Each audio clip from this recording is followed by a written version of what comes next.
Fermerët e Krujanit në Roskovec po braktisin vreshtarin dhe po i zëvendësojnë me kulturën e ullirit.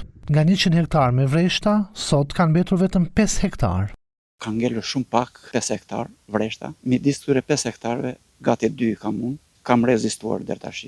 Edhe jam munduar ta bëj cikël të mbyllur punën time, duke bërë një mini kantinë. Unë jam nga të rrallë, për shembull, që kam shitur me 7 deri 800 lekë kilogramin e kaprnetit dhe me 500 lekë sheshin, duke patur cilësinë më ekstra. Fermerët e tjerë kanë qenë te 400 lekësh, 450 lekësh. Kështu që kjo i bëri ata që të heqin dorë në kjo punë. Edhe fermeri Qamil Kuka e ka braktisur plotësisht vreshtarin, duke mbjell tokën me ullin. Prodhimi nuk po shkonte.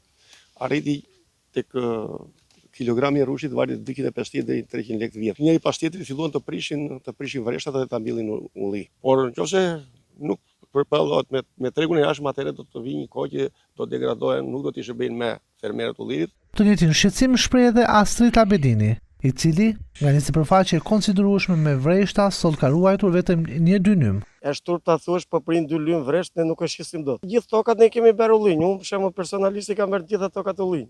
Deri në vitet 90 vreshtat dhe rrushi zinin 80% të territorit të Krujanit, me prodhim vjetor rreth 200 ton. Sot, kjo traditë po shuhet, ndërsa mungesa e subvencioneve po i çon fermerët drejt falimentimit.